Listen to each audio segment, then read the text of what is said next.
Assalamualaikum. Apa kabar semuanya? Sehat-sehat ya. Jadi hari ini aku mau sharing dulu dengan salah seorang guru dan kebetulan juga seorang pembina kegiatan eskul. Jadi supaya kita ada pencerahan sedikit, kita lebih terbuka lagi wawasannya tentang bagaimana kita harus menyikapi situasi yang memang saat ini kita harus benar-benar bijak, atau kita juga nggak terlalu pinter-pinteran lah untuk mengambil sikap atau menghadapi situasi ini. Kita harus benar-benar bijaksana gitu ya. Oke, hari ini kita ketemu dengan Pak Darwin Putra Setepu, salah seorang guru di SMP Muhammadiyah 3 Tanjung Sari, sekaligus pembina kami juga, pembina eskul drum band Nada Taqwa Muhammadiyah 03 Tanjung Sari. Apa kabar Pak Darwin? Alhamdulillah baik. Assalamualaikum Kak Ali. Waalaikumsalam. Gimana Pak situasi menjelang new normal ini? Apa langkah sekolah atau apa persiapan sekolah untuk menghadapi penerimaan siswa baru atau tahun ajaran baru, Pak? Baik, gini Kak. Mengenai penerimaan siswa baru di sekolah kita SMP Muhammadiyah 3 itu belakangan memang dilakukan dengan cara online. Ada yang sifatnya online, ada yang melalui pertemuan langsung di sekolah menggunakan protokol kesehatan. Jadi sampai hari ini penerimaan kita berjalan lancar lah, 50% lebih. Alhamdulillah. Banyak juga ya? Banyak, alhamdulillah. Oke. Jadi sekilas kita ambil lokasinya ini outdoor ya. Jadi kalau misalnya ada dengar suara motor, suara burung, suara ayam, suara cicak ada. Oke. Pak, ini kan di sekolah kita ini kan banyak eskul ya. Iya. Dan sekarang ini kondisinya eskul itu sedang diliburkan gitu. Bisa nggak Pak, Bapak jelaskan kira-kira kalau yang sekarang ini kan memang Bapak khususnya di SMP ini, sekolah kita ini Muhammadiyah 03 Tanjung Sari ini kan Bapak kebetulan memang sebagai pendamping. Iya. Ya kalau kami menganggapnya sebagai pembina gitu ya. Kira-kira Pak, ini efeknya dengan kondisi saat ini gimana Pak? Atau bisa nggak kita mulai latihan gitu, khusus untuk drum band ya? Iya. Jadi kalau pertanyaan itu diberikan untuk saya, sebenarnya yang lebih paham kali ya, yang lebih tahu kali karena yang lebih memahami gimana kondisi anak drum band. Kalau dibalikkan itu ke aku ya Pak, aku sih mikirnya gini, berkaitan dengan protokol kesehatan ya. Protokol kesehatan itu saat ini yang aku paham aja ya gitu kan, pakai masker, physical distancing, kemudian rajin mencuci tangan, atau kita menyediakan hand sanitizer gitu kan. Memang sudah lama dia menerapkan physical distancing gitu. Jadi per anggota itu pada saat latihan itu dia akan menggunakan checkpoint. Checkpoint ini siku nggak boleh ketemu, itu kemarin kan arahan itu nggak boleh ketemu. Kenapa kalau ketemu? Kalau dia ketemu artinya barisannya tidak rata. Jadi antar pemain satu dengan yang lain lagi itu jaraknya nggak sama. Makanya pakai checkpoint itu untuk pemain alat tiup. Nah untuk pemain perkusi biasanya sih pakai stick gitu. Dia jarak satu stick itu antara alat perkusinya dengan perkusi yang lain itu jadi satu stick. Bentar aku ambil dulu. Nah ini sticknya gitu ya. Dia akan berjarak. Jadi kalau ini alat perkusinya di jarak segini. Nah gitu ya. Gitu. Atau biasanya kita pergunakan yang jarak antar pemain itu 2 langkah. 2 langkah. Kira-kira ya kalau kita nggak bisa bawa meteran, kira-kira itu 1,20 meter. Iya. Ya 1,20 meter. Physical distancing kita udah aman, kita udah lulus. Cuman sekarang masalahnya kan Pak, mungkin kalau kita harus memaksakan diri, pelatih ini juga kepengennya langsung, ya kalau bisa jangan lama-lama lah liburnya gitu ya kan. Tapi mungkin sekolah harus juga mengikuti aturan yang diterapkan oleh pemerintah. Itu yang pertama. Yang kedua, dari sisi orang tua mungkin juga masih khawatir dengan faktor kesehatan. Nah di sini kesempatan ini aku pengen coba paparkan bahwasanya kalau drum band atau marching band itu memang physical distancing itu dia udah lulus gitu. Karena memang harus berjarak. Tinggal yang perlu diterapkan lagi mungkin sistemnya harus lebih tegas, harus lebih jelas dengan sistem baru. Bahwasanya kalau biasanya anak-anak itu kan contohnya ini stick ini kan biasanya pinjam-pinjaman. Iya, betul. Nah, gimana kalau seandainya kita mulai terapkan setiap anak disesuaikan dengan alat musik yang dia pegang, ya dia harus punya sendiri gitu, nggak boleh campur-campur gitu kan. Nah, kemudian alat-alatnya juga, perkusinya sendiri juga harus dikasih nama lah, supaya nggak ketukar-tukar gitu kan. Kemudian kalau dia di alat tiup, misalnya di alat tiup trompet atau pianika itu mouthpiece-nya. Aku nggak bawa sih sebetulnya, kebetulan nggak bawa ini mouthpiece-nya. Mouthpiece itu kan langsung nih, langsung ke bibir ya, langsung ke bibir. Nah, itu yang kita tegaskan bahwasanya mouthpiece itu tidak boleh tukar-tukaran, tidak boleh ganti-gantian. Memang pada dasarnya setiap kita kalau beli alat tiup trompet itu di dalam satu kotak itu sudah komplit ya, situ alat tiup trompetnya, di situ mouthpiece-nya, kemudian di situ sarung tangannya gitu kan. Artinya ya mungkin ada pertanyaan gini, ya kayak mana kalau seandainya dia pemain alat tiup trompet tapi dia pakai masker? Ya enggak lah, dibuka lah dulu maskernya gitu kan. Tetap kan kita berjarak. Pada saat dia tiup ya dia harus bukalah maskernya gitu ya. Itu di alat tiup trompet tuh. Kalau sedikit kita mau bandingin, jadwal latihan ekskul drum band itu kan 1 minggu minimal 1 kali. Maksimalnya ya mau 2 atau 3 kali. Nah, di sekolah kita kan kebetulan 2 kali. Kali. Jumat dan Sabtu gitu kan. Supaya tidak mengurangi keterampilan dan skill anak-anak, jangan sampai turun, ya paling enggak bisalah dibikin 1 kali gitu ya. Dan durasinya juga enggak terlalu lama. Jadi seminggu 1 kali, durasinya dalam 1 kali latihan itu hanya 2 jam. Mungkin kita menghargai aturan pemerintah, tidak usah sampai 2 jam, mungkin 1,5 jam gitu ya. Itu sih Pak, kalau menurutku. Kemudian kalau seandainya pianika ya pipe-nya lah, pipanya itu jangan sampai campur-campur. Dan aku yakin sih kalau di tempat kita, setauku anak-anak juga punya sendiri pianikanya gitu. Betul. Jadi aku coba paparkan aja, bukan artinya menolak dengan peraturan pemerintah. Mungkin sebagian orang tidak paham atau mengeneralisir bahwasanya ekskul itu semua sama gitu. Mungkin dia berkumpul gitu. Kok jadi terbalik ya Pak? Aku sebenarnya nanya Bapak tadi kan. Jadi aku yang panjang lebar jadi. Enggak, kebetulan gini, oke lah, karena aku kebetulan memang fashionku drum band marching band gitu ya. Dan sebagian rezekiku juga dari situ gitu ya. Kalau ditanya kembali ke aku sih, aku menjelaskan seperti itu. Kesimpulannya, mohon maaf ya, aku pikir aman-aman aja gitu. Kalau memang mau dilaksanakan kegiatan latihan ekskul khusus drum band ini aman-aman aja sebenarnya gitu. Tinggal sistemnya aja yang harus perlu diperhatikan, bahwasanya kalau kemarin kan namanya anak-anak kadang-kadang ngumpul-ngumpul kan, pengen waktu saat istirahat pengen jajan keluar gitu. Mungkin itu yang perlu diterapkan, bahwasanya tidak boleh jajan keluar. Ya anak-anak harus bawa bekal lah masing-masing gitu kan, lebih safety lah dia. Ya kalau aku kelompokkan lagi, perkusi itu hanya yang dipegang oleh tangan tuh hanya stick gitu ya. Kemudian safety-nya bagaimana? Ya stick nggak boleh campur-campur, ya dia punya sendiri. Kemudian alatnya itu ya kalau bisa memang sudah bisalah disemprotkan disinfektan gitu kan. Kemudian dilap. Kalau alat tiup trompet, 1 kotak alat tiup trompet itu sudah komplit ya. Sudah ada sarung tangannya, sudah ada mouthpiece-nya, sudah ada trompetnya.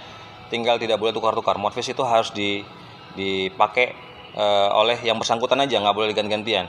Nah, setelah selesai latihan ya ini fasilitas sekolah kita kan ada ini nih, tempat cuci tangan tuh. Ada lengkap 2 itu kan. Sebelum Covid ini sudah ada Pak ya? Sudah ada, sudah dipersiapkan. Artinya memang sekolah kita pun memang sudah betul-betul memperhatikan sisi kesehatan gitu. Jadi sekolah kita nih SMP Muhammadiyah 03 ini betul-betul sudah memperhatikan kesehatan sebelum ada wabah Covid ini gitu. Jadi memang sudah disiapkan, sudah dibangun fasilitas sekolah nih. Gitu Pak.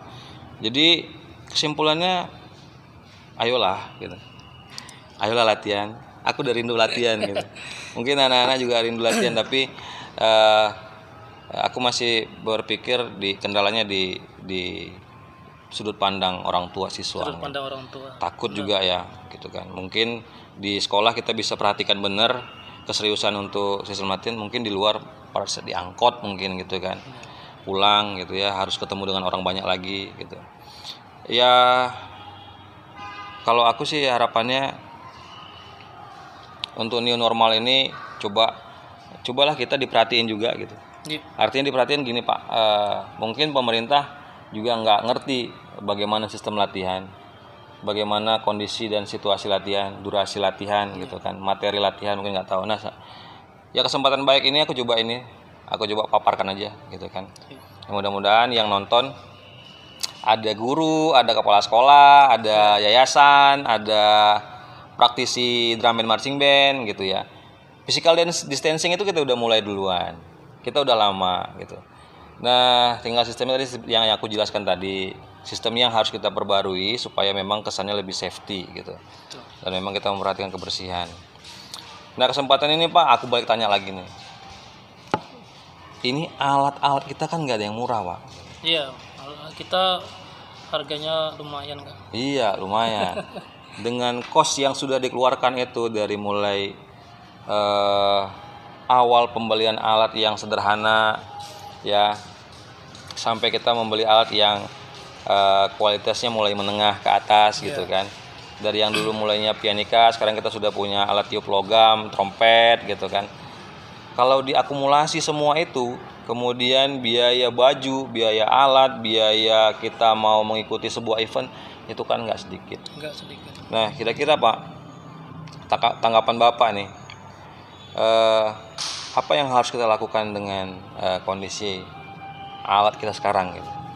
Gimana Pak? Ya, kalau dari saya Kak, sepengetahuan kita kan memang alat ini memang benar-benar mahal dari ekskul-ekskul yang lain, dan itu sudah diakui oleh pihak sekolah. Berapa kali juga kita kepingin beli alat yang lebih bagus lagi, ternyata banyak biaya juga. Ya, biayanya nggak ada yang murah kan? Nggak ada yang murah. Jadi menurut saya apa yang tadi masukan Kak Ali terkait dengan protokol kesehatan yang sudah ada sejak lama di drum band itu sebenarnya sudah tepat sih. Bisa kita lakukan itu. Hanya saja memang tadi kita namanya new normal ini kan dia butuh waktu, butuh tahapan-tahapan. Mungkin dalam beberapa bulan kemudian banyak orang kan mendengar masukan-masukan seperti ini.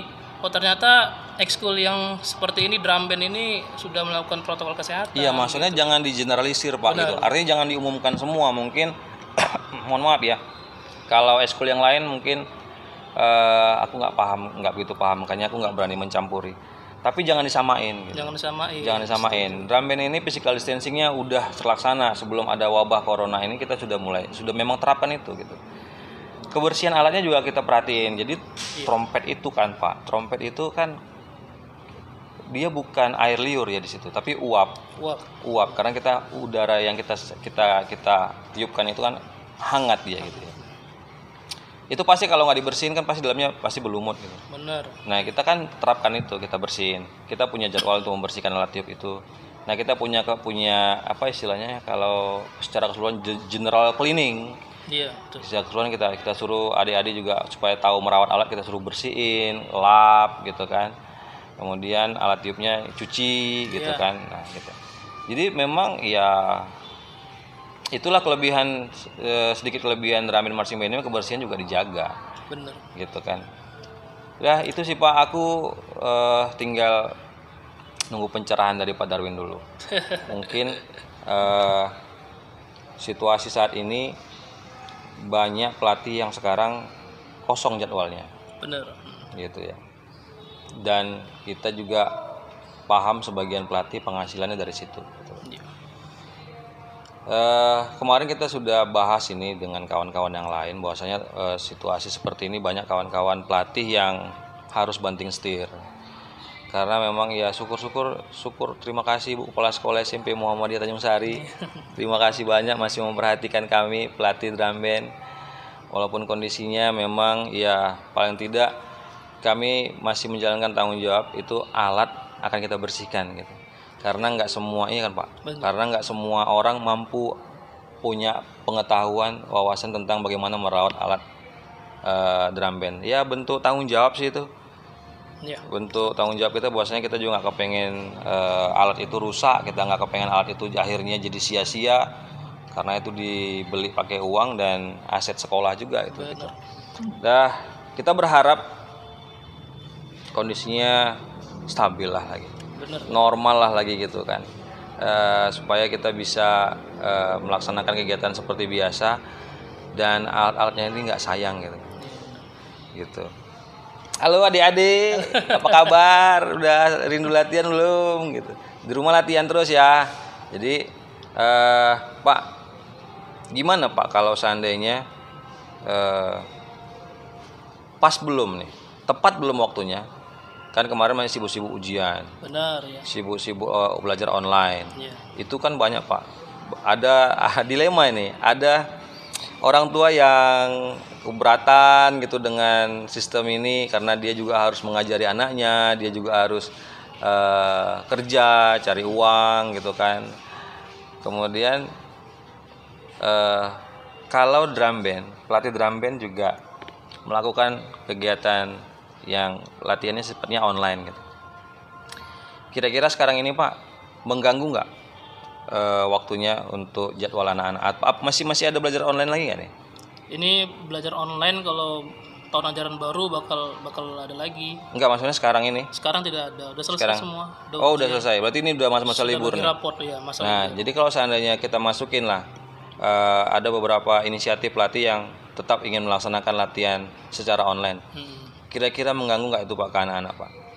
Ya, barangkali kalau memang kedepannya sih dalam tahapan yang dekat ini, masukan kita kalau bisa ya pertemuannya secara online. Kayaknya Online, ya? tidak jadi masalah karena kemarin juga sudah dapat sinyal juga dari pimpinan bahwasannya kegiatan akan berlangsung melalui daring online. Alhamdulillah. Nah, jadi kalau kita gitu. bakalan juga masukkan ini ekskul kita termasuk drum band lah khususnya. Iya. Gitu.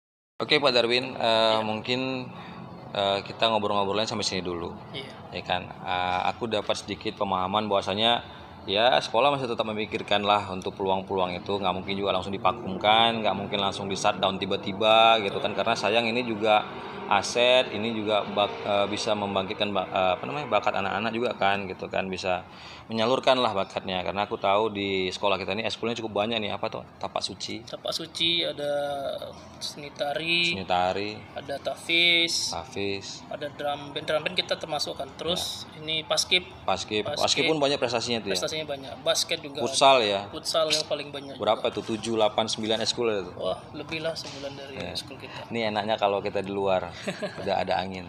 Ini lebih enak lah ya. Oke Pak, jadi sekolahnya cukup banyak, prestasi cukup banyak ya. Itulah kelebihan dari sekolah kita ya, fasilitas-fasilitas yang sudah disiapkan. Nah, itu kan juga warna ya bagi sekolah ya. Kalau seandainya tiba-tiba dikosongkan gitu, aduh kayaknya sedih gitu ya Pak ya. Betul. Tapi itulah. Baiklah Pak Darwin, terima kasih waktunya. Ya, sama-sama. Kapan-kapan nanti kita coba bahas lagi hal-hal perkembangan tentang persiapan sekolah gitu ya. Tapi paling enggak apa yang ingin kita sampai bicarakan sedikit sudah ada pencerahan, sudah ada solusi dan harapan gitu ya kan. Oke, kawan-kawan, adik-adik sekalian, inilah Pak Darwin, pembina kita, guru kita, sahabat kita. Mudah-mudahan kita masih bisa terus komunikasi ya, kita masih bisa memberikan wawasan-wawasan baru. Terima kasih sudah nonton. Pak Darwin ini ada ininya juga, ada apa Ya, Pak? Ada channel kita ada juga. ada channelnya. Ya. Promosi Pak, Promosi ya. Jangan lupa ya, kita masuk juga ke channel kita Student Voice Official. Itu di situ banyak sekali bagaimana kegiatan-kegiatan anak sekolah kita ya. Jangan Bisa lupa disaksikan. subscribe. Jangan lupa subscribe, like, Like. comment, and share. Biasa itu bahasanya.